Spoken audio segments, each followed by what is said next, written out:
It's creating lecture topics for me faster than I can lecture. The world is changing in our favor, and we don't seem to know it. We're losing some ground and don't know why we are losing it. We're gaining ground and don't know how to consolidate it.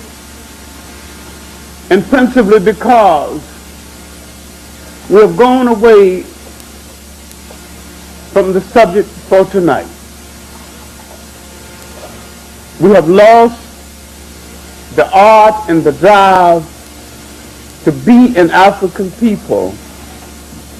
And you cannot be another people and rescue yourself while imitating another people.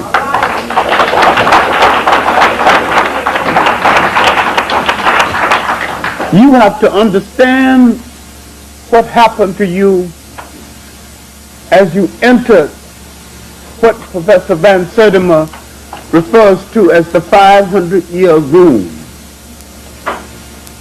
The European, as I have said before, not only began to colonize the world, he began to colonize information about the world. He began to control images. But the most successful thing he did from his point of view, and the most tragic thing he did from his point of view, he colonized the image of God.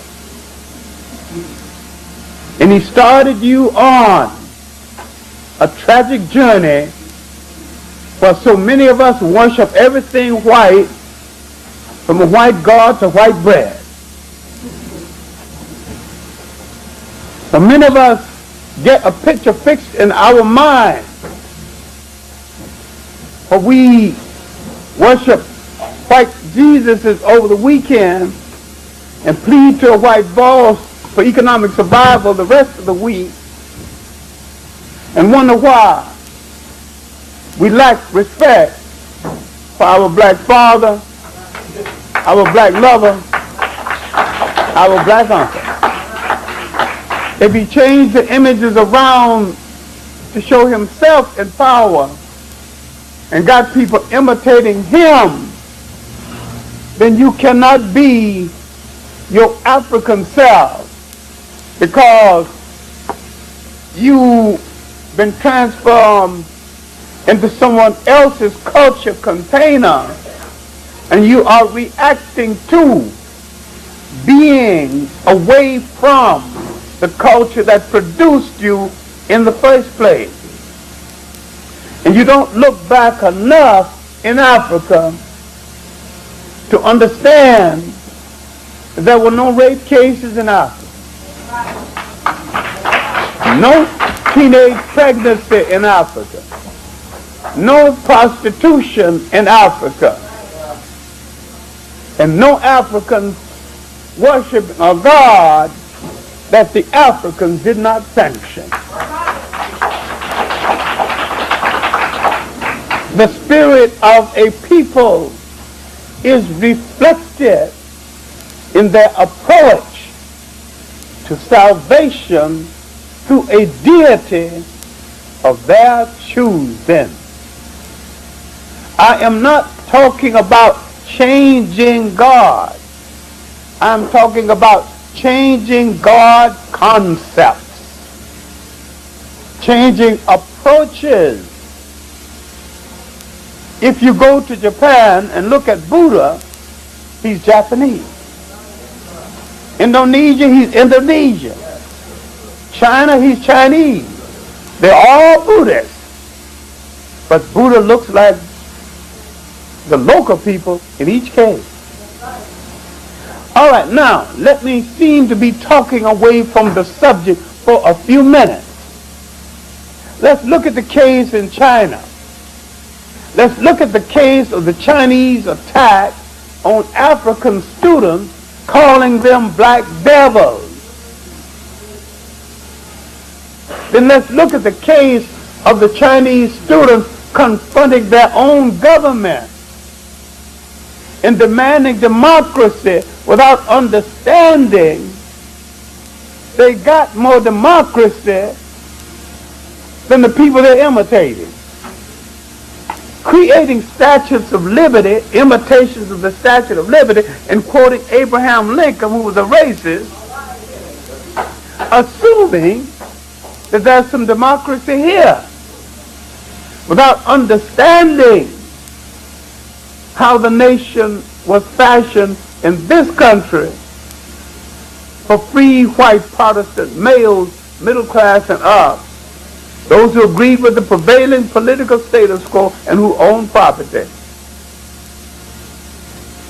When they said liberty and justice for all, that was the all. They didn't even mean white women. So if someone going to turn to America as their inspiration for democracy, they're turning to a bad example. On our way over, Reverend Brown and I were discussing just democracy, and he picked out the case of the Chinese troops. The Chinese troops hadn't shot anybody. And some of them, refused to have these kids. That's their cousins and their uncles and their nephews. They got some humanity. Over here, they knocked the living hell out of you. A state trooper will take the butt of his gun and make you wish you'd never been born. And he don't care about you being his cousin. He said, get the hell out of this pocket. You gonna get out of there. He put a bayonet in your behind. They got more democracy in China than they will ever have over here. Now, are these people crazy? Have they read their own literature? Confucius had more to say about democracy and humanity and manhood and womanhood than Thomas Jefferson. Let them go back to their own writers. And when a people lose themselves and become so enthusiastic about things that belong to other people, they become the captives of those other people. And the Chinese are forgetting something. Not too many years ago, there was a foreign settlement in China, in Shanghai. The Chinese couldn't even touch a foreigner. The foreigners had their own police force, their own courts.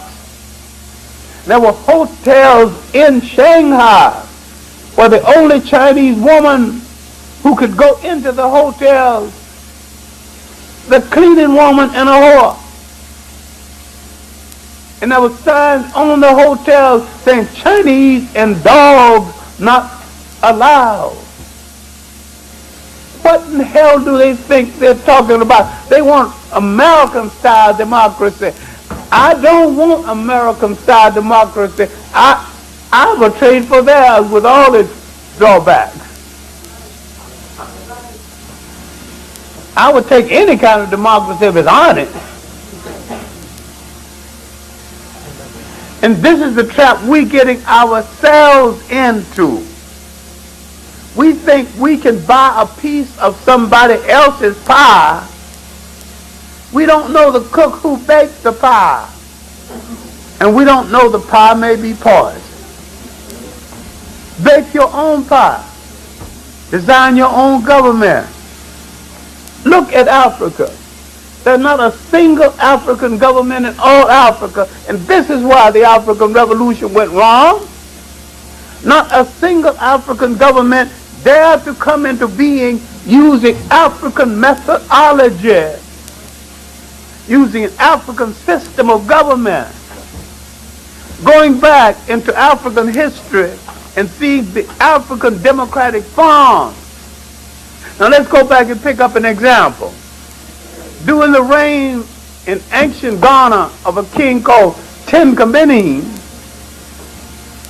the lowest person in the kingdom could petition his king. He would petition through the council, and the council was duty bound to take his complaint to the king. And if enough people of his status complained about the king, the council had to recommend the abdication of the king. And the king couldn't do about it. Could do nothing about it. This is a monarchy, and yet it was democratic. And this is why a 10 comedian was known as the king who rode out twice a day, every day. He would ride out among his people and administer justice. And anybody who wanted to talk to the king could approach the king, and did not have to move from his presence until he was sure that justice had been done in his case. He would ride out again in the evening in splendid regalia, dogs with gold collars, horses dressed better than the then kings of Europe, men of the mat, men with silk and brocade mats, just in case the horse want to take a nap, to lay down the mat so the horse can rest a while. Splendor at its best, controlling the gold country, fabulously rich, and the people shared in the riches. The assumption is that a monarchy cannot also be democratic. When we go back and look at these African farms, we don't need to turn to the West for democratic farms. We had these farms. And we had communal living before someone invented communism. We had social living before someone invented socialism. But when it's coming from Europe, because of a European fascination, we think it has to be good because it came from them. We have not looked deeply at what was taken from us, because we have not looked at the great river civilizations of Africa. Now, this is a great concern for a lot of people, but because of our number in the world and how we are dispersed in the world, we're supposed to be winning. Some of the great wealth in the world is in our hands. 98% of the gold, the gem diamonds, comes out of Africa. The bulk of the gold comes out of Africa. Most of the cobalt comes out of Africa. Manganese out of Africa. 2/3 of the copper in the world comes out of Africa. Great deal of the zinc and the lead in the world comes out of Africa. If we united African people all over the world, we could close down American industry.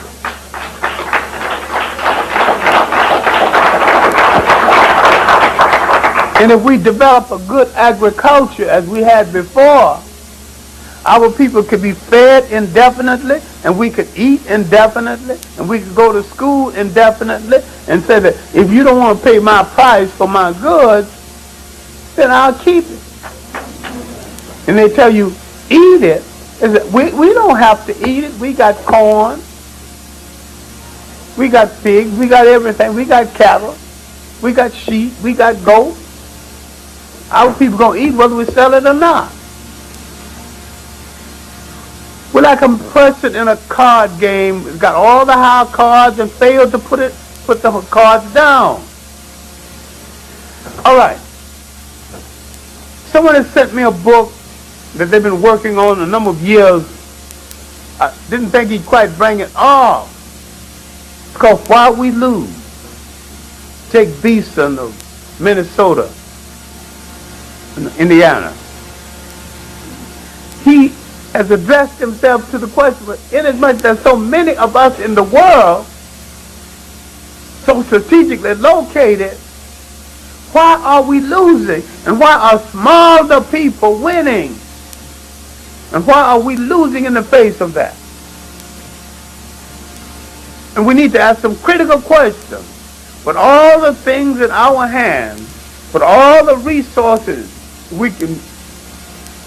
that can be made available to us, why are we losing? I think we're looking at ourselves in the wrong way. And we're asking the wrong things from each other. Farrakhan wants a separate state in Africa. I said, please, no. We don't need another Liberia. A sick nation where black Americans and Caribbeans went. They say that they're going to civilize that heathen brother.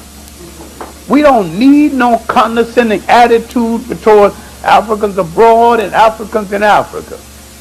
If we return to Africa, we will return and walk the same street with the Africans, go to the same school, fight the same battles, and cry over the same defeat. No separation between African people and African people any place in the world. It's not needed. And if you think you're going to have a separate state in the United States, you're dreaming, because no white people are going to move aside and give you no state. You can have a multiplicity of miniature states. Your community, you can make your community into a miniature state. And there are places in the rural South where most of the county is black. You can gain control of that county, gain control of these small cities. Now there are places where we can have a high degree of sovereignty, where we can practice for the kind of skills that we will take out to Africa. But the whole separate state concept is impractical. We have to stop dissipating so much energy on impractical projects. Pare ourselves down to what is realizable. Now, before going back to the question, can we be an African people again, let's define what an African people are, what they are, and let's define what happened to the Africanness of African people. And let's look at to what extent are we still an African people and don't seem to know it. Living in rural Alabama, in Georgia, and traveling in Africa, I've seen identical traits. I've seen cultural manifestations no different from one place than the other. And if you tell the black American he's doing something African, he want to hit you. And yet, through genetic transference, he still maintains so much that is Africa. What sustained Africa those many years before the foreigner? What did he create within himself that he had a society where he not only had no jails, but no word in his vocabulary that meant jail? He created a system where man's function was to bring people in harmony with nature. There's some aspects of it that may work for them. But our concept of consensus in talking that the Europeans call Palava, African Parliament, proceeds. We need to look at that again. What can we draw from that? We need to look at our families again. And I need to look at my own family, and when there was debates and my great-grandmother was alive, and finally she would listen to the debates, and then she would render an opinion based on it. If there was any dispute, all she had to do was to stand up and tap her cane on the floor, which means the court is over, the decision is in, no further conversation. She has said the wisest thing. She's given it all kind of thought. She sat there and listened patiently to everybody's argument. She'd analyze the argument and reach a decision. And that was our Supreme Court. And she was nearly always right. She was one of the great loves of my life, because anytime anybody wanted to punish me, she would say, "Send the boy to me." And I start laughing inside. 108 years old, how hard can she hit? Felt more like hugging to me.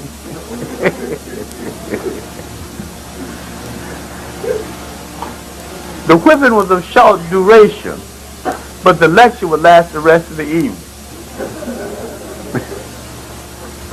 She would tell me the story. I think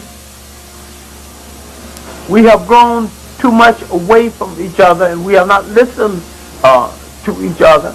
We have not consulted farms that we created. I don't know who Robert is, who did it, Robert's Rules of Order. And if he's alive, and I hope I got enough strength to choke him when I find him, he spoiled more meetings. Point of order, Mr. Chairman. Point of information, Mr. Chairman. Always holding up.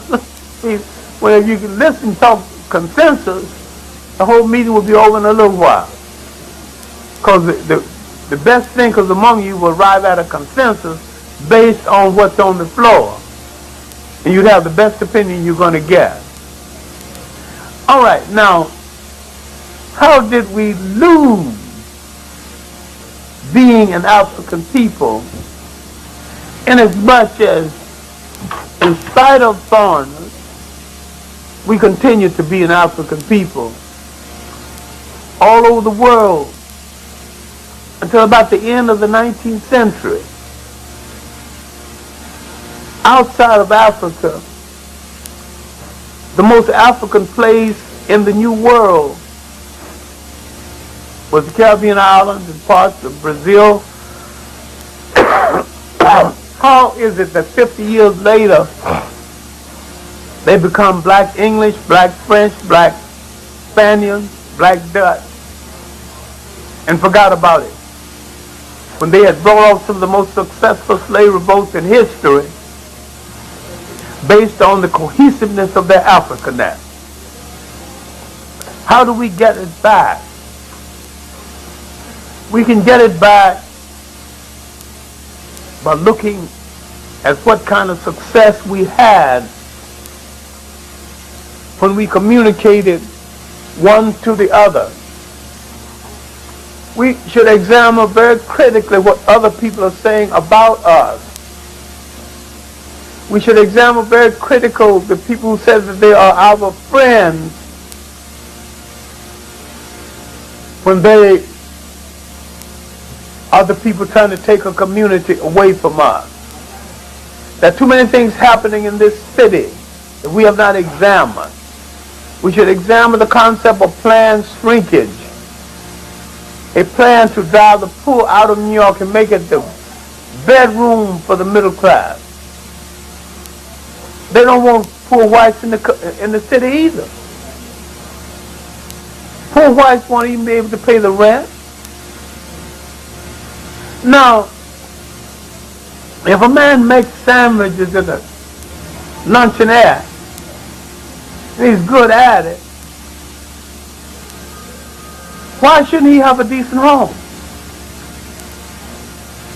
Why must he be some kind of an executive to get a decent place to stay? Now, in an African setting, where the king was in charge of the distribution of goods and services, he would get a place commensurate with his needs,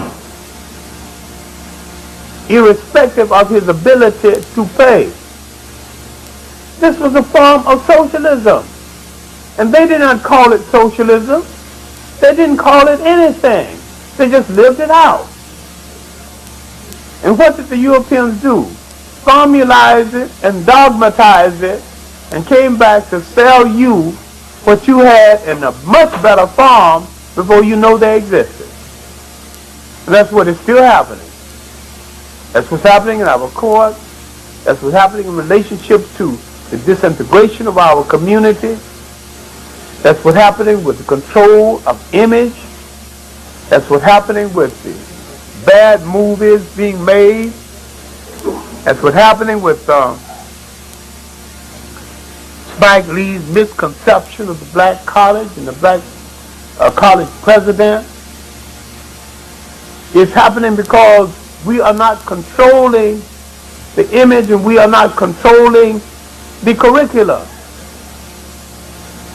In New Orleans, speaking with two college presidents on the subject of the future of the predominantly black colleges, I said, I cannot speak on the future of the predominantly black colleges because I don't know one predominantly black college.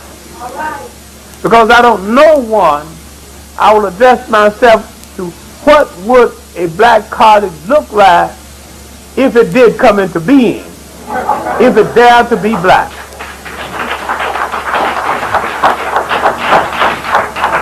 What kind of curricula would it have? It would have what the students at Howard University were demanding, an Afrocentric curricula. It's a contradiction in terms for students at Howard to demand an Afrocentric curricula at a black school, because at a black school, that's the only kind of curricula you should have.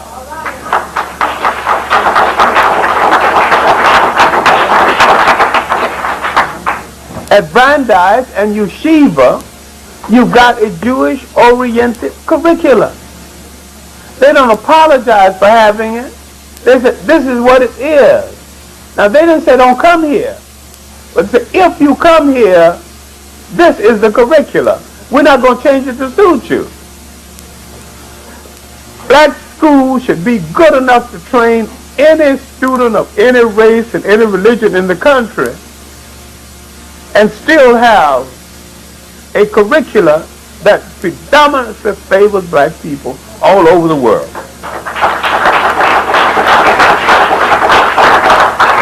If you go to Harvard, Harvard was found as a Protestant school to train the future rulers of the United States. It's not going to change its curricula for anyone. It's going to remain. One of the Blyden brothers went to Harvard and is going to get a degree in political science.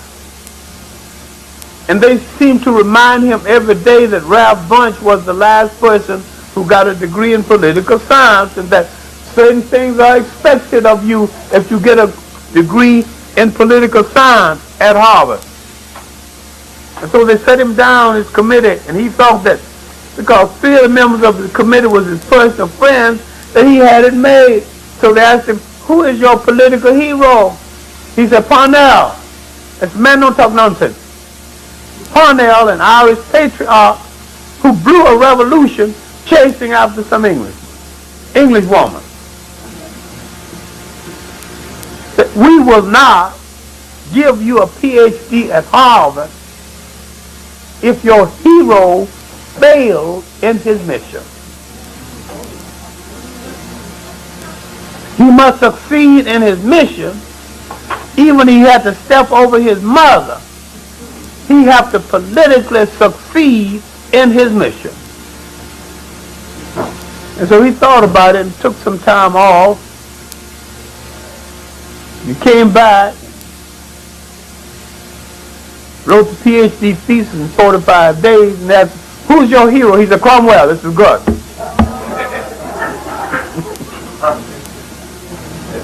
Cromwell chopped off a few heads here and there, killed the king, but he succeeded. He held England together. Had to spill a little blood here and there, but he didn't fail. He wanted business in England, so the Jews had been expelled from England. He brought them back. Now this was a lesson, is that Harvard is set up to train people whose focal point and whose hero worshiping must be focused on people who succeeded no matter how. And not dreamers who dreamed a dream and got solved and blew the deal chasing after a lady.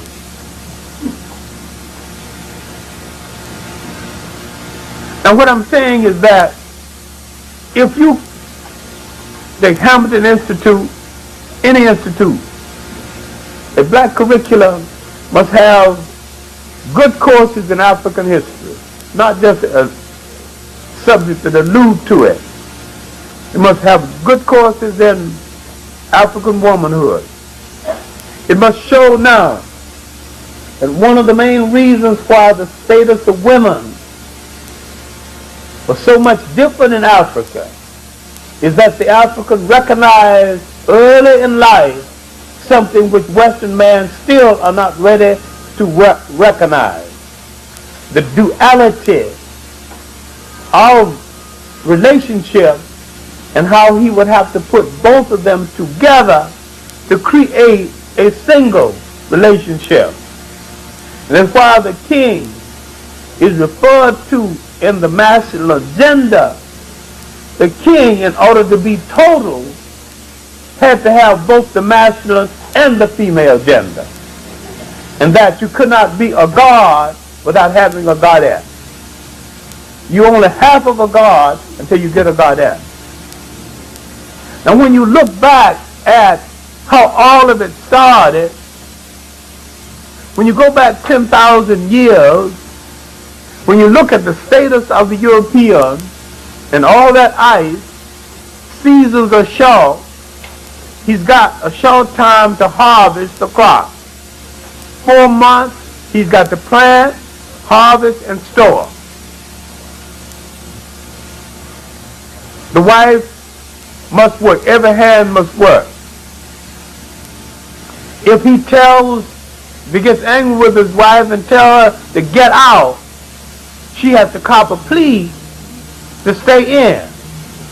Because where is she going to go in all that ice? And if she goes to another household, that's another mouth to feed. So she's not welcome there. So she was beholden to him from the beginning. And this is part of her psyche, of being beholden to him. She was never free, and she's not free now. Only now she's a slave on an air-conditioned auction block. Okay, you look at Africa, where the women started agriculture. The woman got tired of the man going on to hunt. She began to plant gardens. She began to have a food supply so close to the house. And when she said, "Where are you going?" "I'm going on hunt." "No, we got enough food at home. Stay home."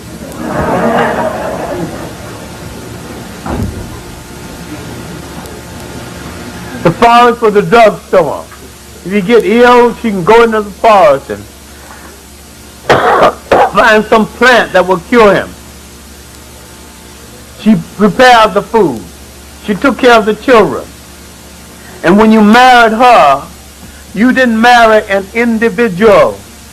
You married a dynasty. When you wanted to marry her, you didn't consult her. You consulted the head of her family, who called a council of the uncles. Then the females called a council. Then the other side met. And both sides agreed. Then you could make the approach. She's part of a totality. If you're cattle raiser, each side gives 10 herd of cattle. The uncles give 10. So now, before they are married, they got 30 cows. Look at the mechanism put together. A lot of people feel ill at ease when I say that the romantic marriage is a Western invention. The I love you marriage.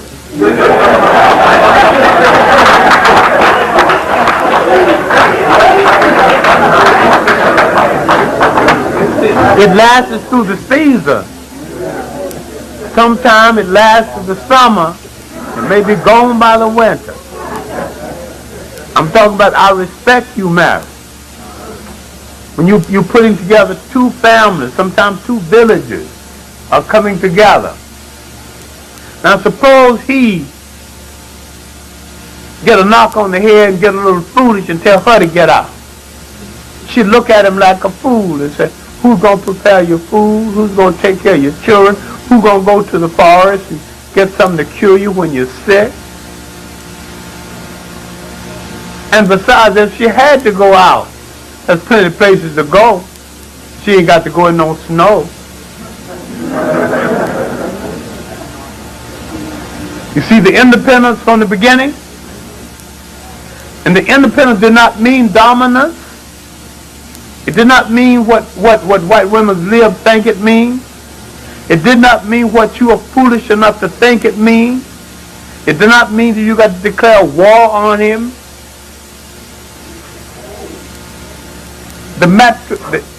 The line came down through her side of the family. Matrilineal. The foreigners introduced patrilineal. Nearly all African societies are matrilineal. That means in most cases the king's son can never be king, but the king's sister's son can be king.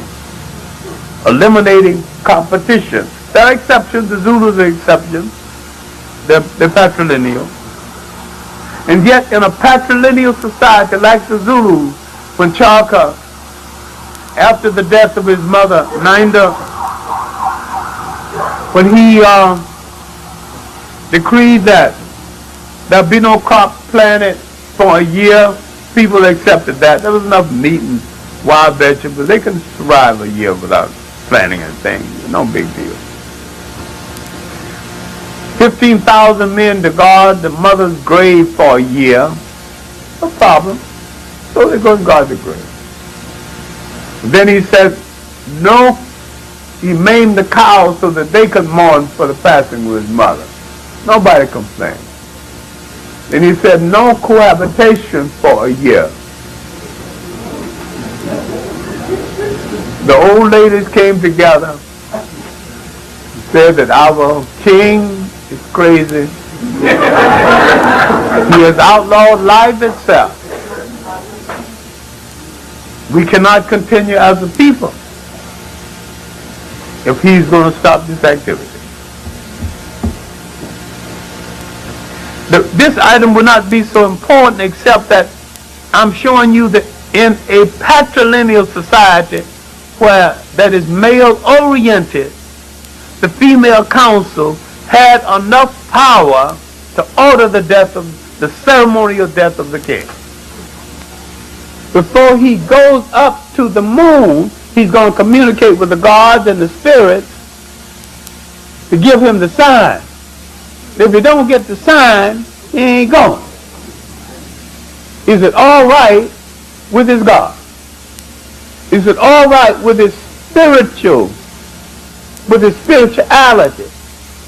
This can get confusing because a whole lot of people think the Africans created a religion.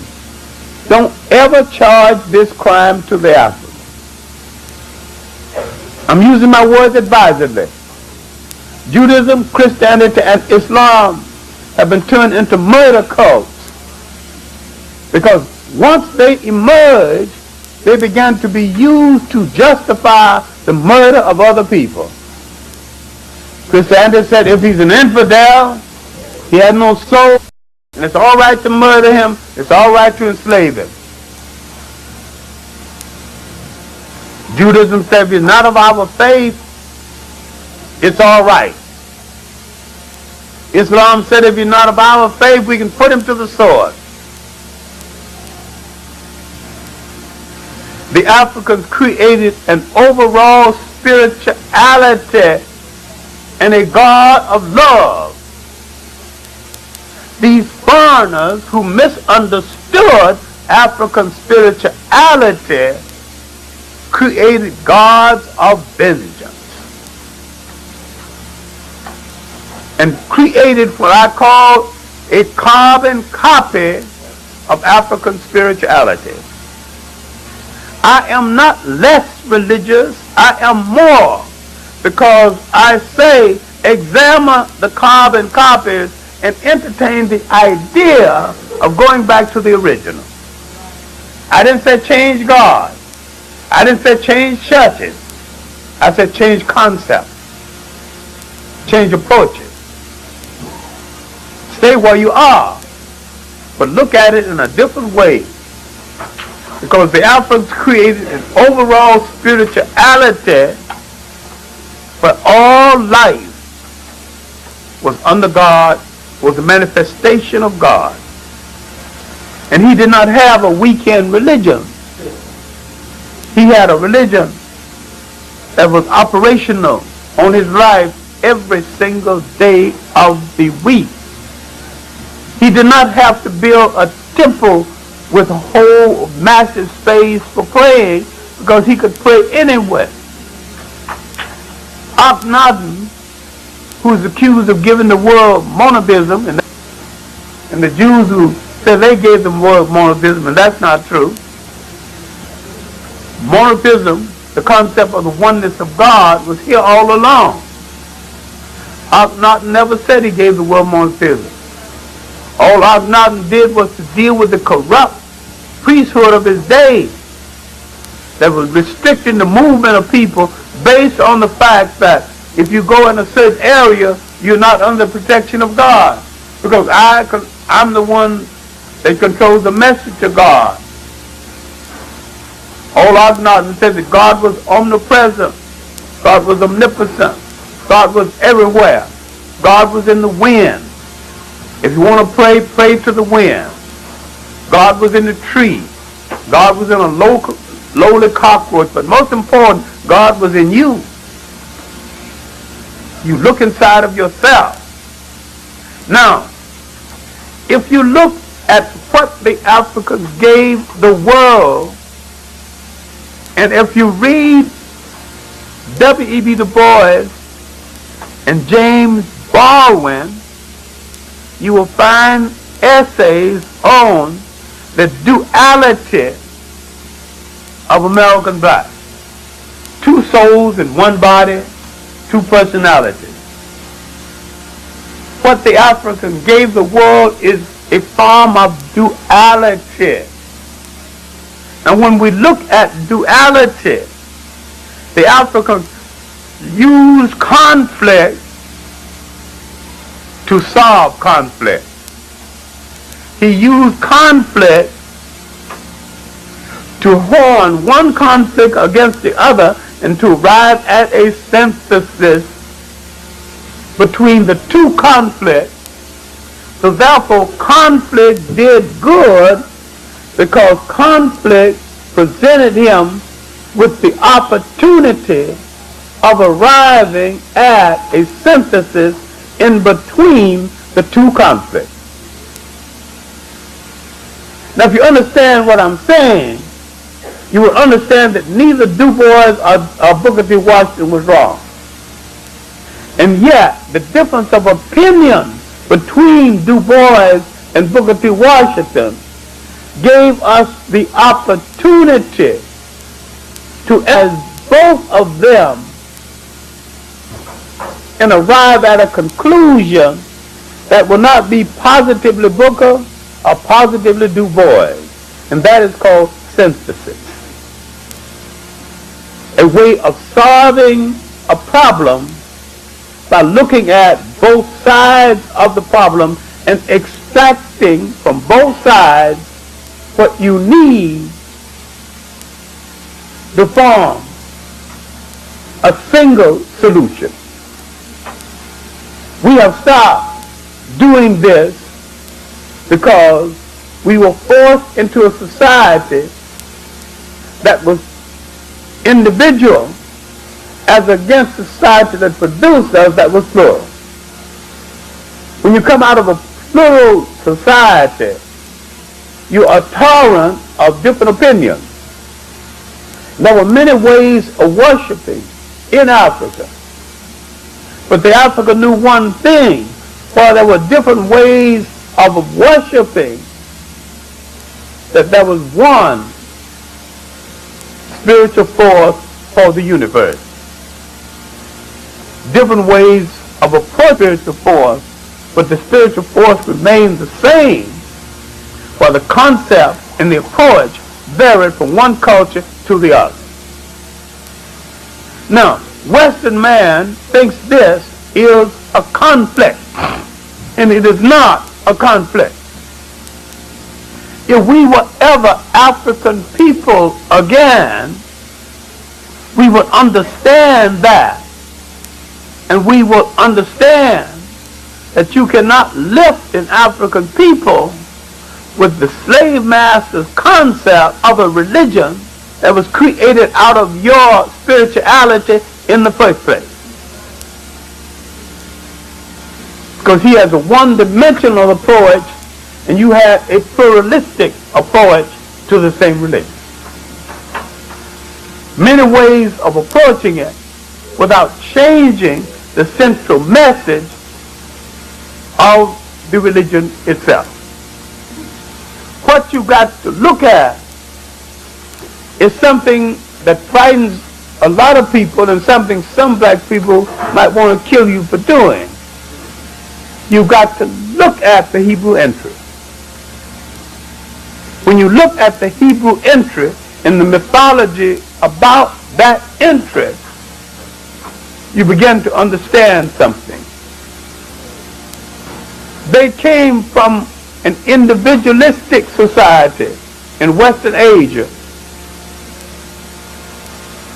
They began to copy and individualize African folklore and to project it through their own understanding of culture as against the African understanding. And not knowing African rule of morality, they began to violate these rules, and the African, with his customary kindness towards strangers, did not punish them for violating the rules. Because at this time, they began to violate women without any punishment and without any marriage. They began to produce. Now this is the historical origins of black teenage pregnancy. The fun. When I delivered a talk on it and didn't take the brothers to task, the ladies who invited me got a little angry. Now the brothers got a proper share of blame. But I wasn't discussing the present, I was discussing the historical origins. The foreign entry who did not understand the culture of Africa and had the Africans expel the foreigners for violating his rules, it would have been better, but the African looked with some kind of toleration because the foreigner did not understand the rules, not knowing that the foreigner's children would start conflict between African and African that would last for 3,000 years and is not settled to this day. Once we understand how the mulatto problem almost destroyed the Haitian Revolution and why the same problem turned Jamaica into a sick political child, you don't understand what I'm talking about. But there's certain things we sweep under the rug but there's no more room under the rug now.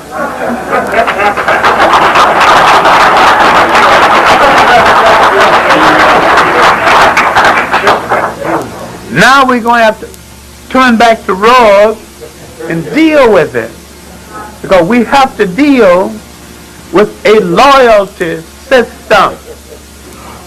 We cannot build a nation with any large number of people within the nation who have a question as to whether they are loyal to us or their father.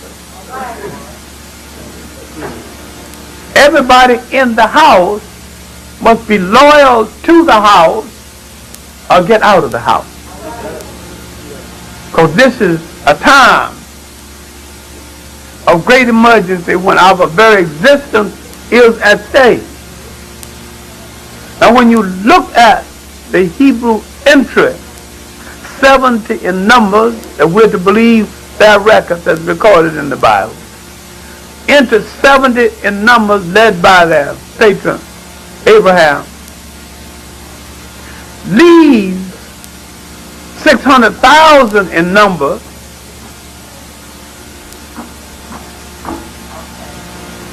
and leave because the Africans, with their customary kindness,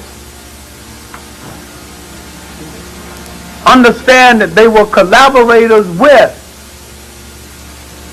the first invaders of Africa, called the Shepherd Kings. Instead of putting upon them and punishing them, the Africans said, if you are now ready to obey African law, now that the Africans are back in power, you may stay. Otherwise, you have to go. The 600,000 were the ones who decided to go. But they had come into Africa with no clear language, no clear religion, and no clear culture. And when they left, they had all three. Africa had made them a people. And they were never grateful to it. They never returned the favor, and they never sent a thank you note. They copied the African folklore. They copied the meaning of the Bible from African books. Books that the Africans had created before. There was a book recently published called The Awakening Osiris.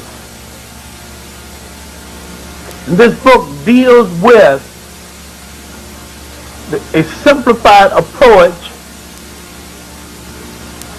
to African books written before the Bible. The most interesting, the one, only two I'll call to your attention. One is the book of Hunafa. That means the purpose of Hunafa, written by somebody named Hunafa. When the Egyptians say, we came from the headwaters of the Nile, near the mountain of the moon where the great God Hapi dwells, as Kilimanjaro. It's significant because the ancient Egyptians identify their origin in spite of all the nonsense trying to make them white. They said in their literature where they came from. There's a whole library of books to prove it. This is why the book called the purpose of the Book of Hunafa is important, and part of the Book of the Dead, and sometimes published separately. But there's another book we need to look at. That's the book of Kananu, because there was a man, Kananu. I remember Asa Hilliard calling this to our attention. There was another man who thought they could get some money from him, and so Kananu was on his way to sell his products, farm products. So this man put his clothing down across the road. If Kananu went around the clothes, you had to go through the man's cornfield so he could sue him for going through his cornfield. And if he went over the clothes, he would sue him for messing up his clothes. So Kananu went before the court and started defending himself. He defended himself so well, saying what the king's supposed to do, what the council's supposed to do, his rights as a human being, how he was wrong. And finally they told the king said, keep him talking and write it down. Because he was laying down a law for the country by saying what the country should be doing. He was laying down a law better than the country had. And so they took his ranting and made it into law. This is the significance of a common man on his way to market and someone trying to find a way to do him in, and he goes before the court and pleads his case. And his plea becomes part of the law of that day. These are the books that came long before the Bible. I am not saying you need not read the Bible. I'm saying except for these books, there would have been no Bible.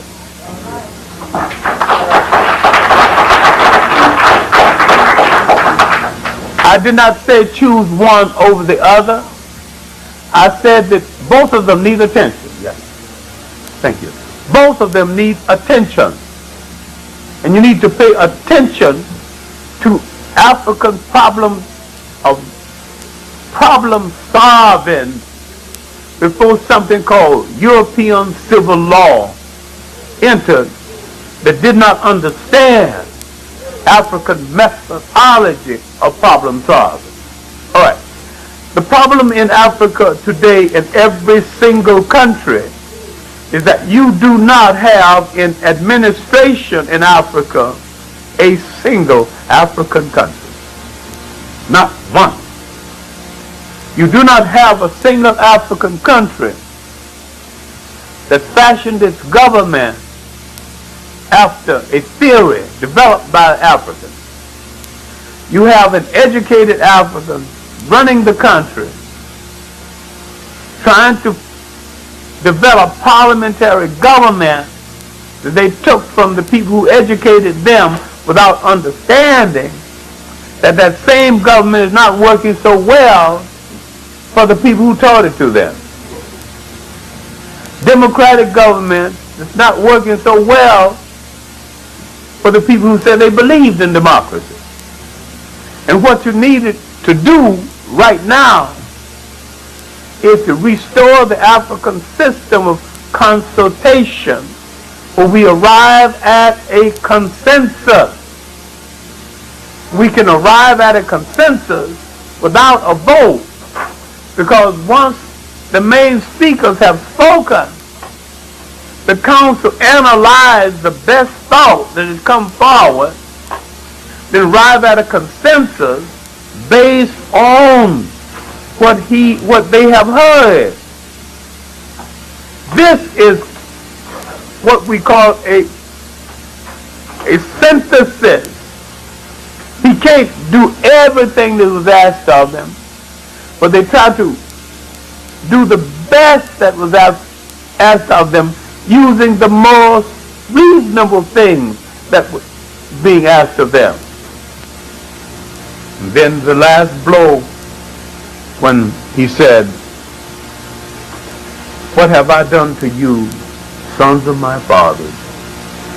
That was the last of the greatest warrior, one of the great natural warriors in human history. He was not murdered. You must make a distinction between murder and ceremonial death. This was a ceremonial death because the women assumed that he had violated the basic survival customs of the Zulu people. After him, the re-emergence of Africanness, one of his assassins became king, Dingang.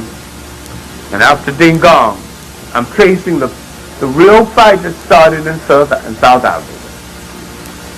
Now the British pushed the Zulus and the Zulus pushed back.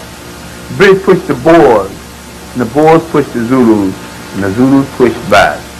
And this started the physical struggle. for Southern Africa. There had been wars before, 11, with the people called Hottentot and Bushmen. This is so well recorded in Fell's work and by the Zulu writer Thomas Mafolo, and by the present-day living Zulu writer Mazola Kamini in his work Imprachaka, the Zulu, and with some respect in Omar Cooper's work, The Zulu Aftermath, and with some respect and but some misunderstanding, the book by Morris in America called The Washing of the Spears. The Zulu wars are the most recorded and the best recorded wars in Africa. And the main thing that I'm trying to get at is that these Africans had not lost their Africanness. They were fighting in an African way. They were living in an African way. They had physical training in an African way. They were not this time imitating Europeans and falling into traps. It was not until early in the 19th century, early in the 20th century, that African missionary-trained Africans began to wear European clothes, develop European tastes, and become Europeans in blackface. What we need to look at, the end of the 19th century, all over Africa, when African people were losing their Africanness. We need to look at it all over the world, but first Africa. In East Africa, the fight for Africa's soul between the Catholics, the Protestants, and the Arabs, fighting over the soul of Uganda. The white fathers, those the Catholics, had armed their converts. The Arabs had armed their converts, but the British had armed their converts better than the rest, so the British got the upper hand.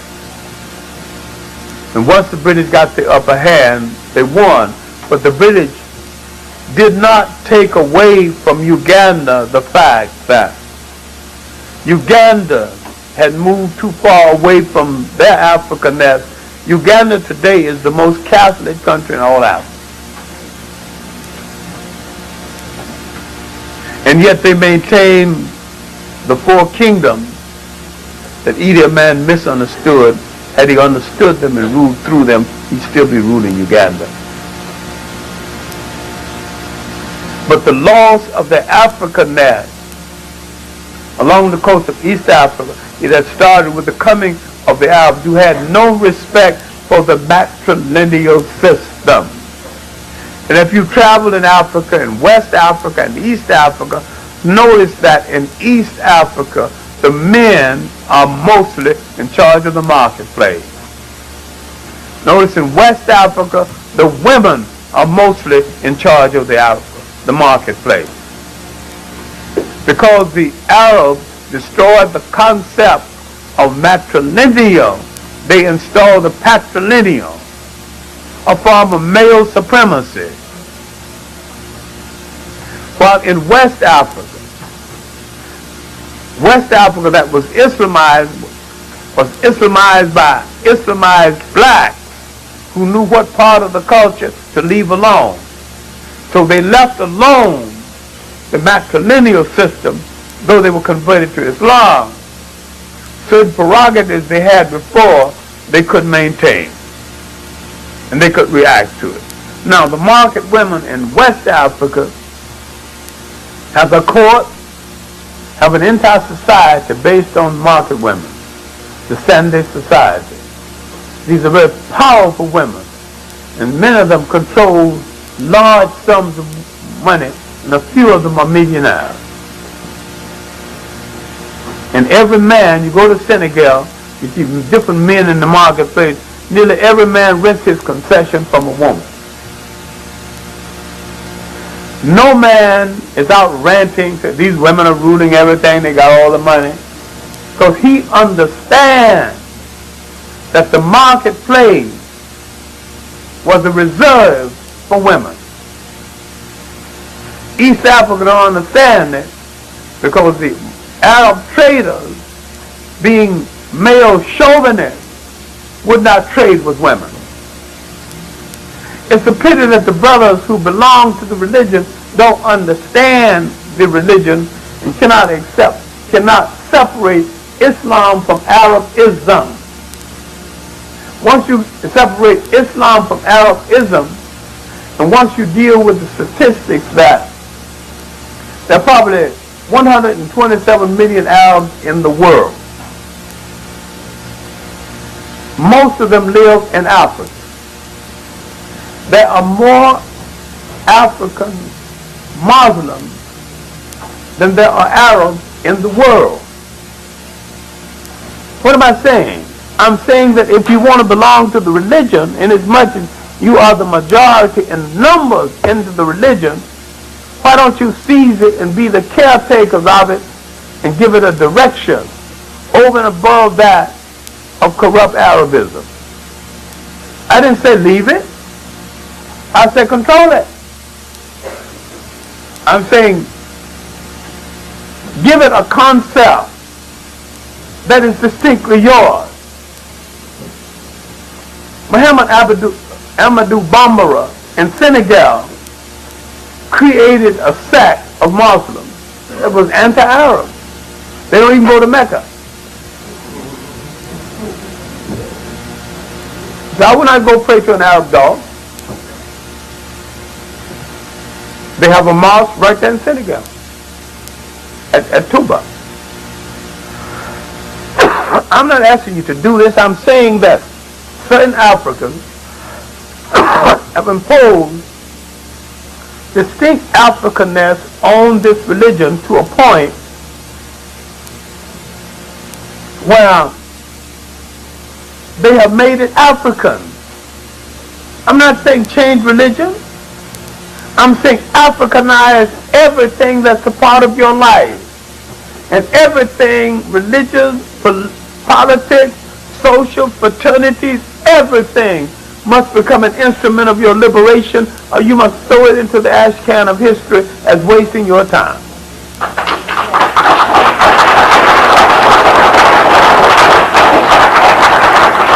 All people convert organizations into instruments of their liberation. While we out-pope the Pope and out-Muhammad,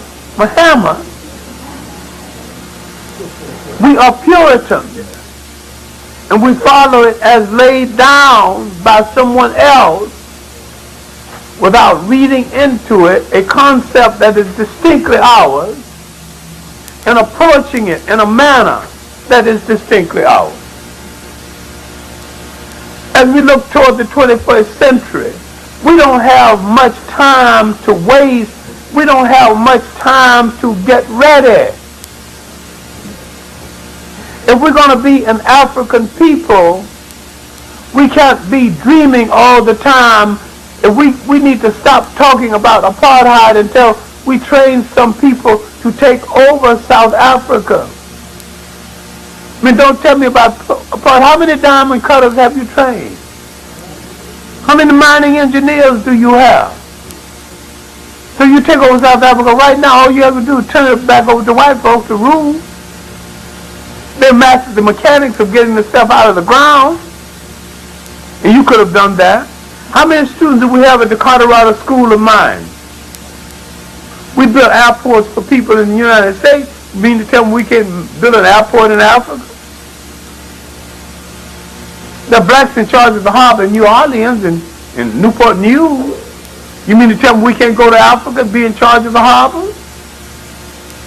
I'm saying that to be African again is that Africa, and Africa outside of Africa must draw on the strength and the talent of African people all over the world. We must have a Pan-African agenda that goes beyond what religion you belong to and what fraternity and sorority you belong to. You really don't need to belong to any of them, because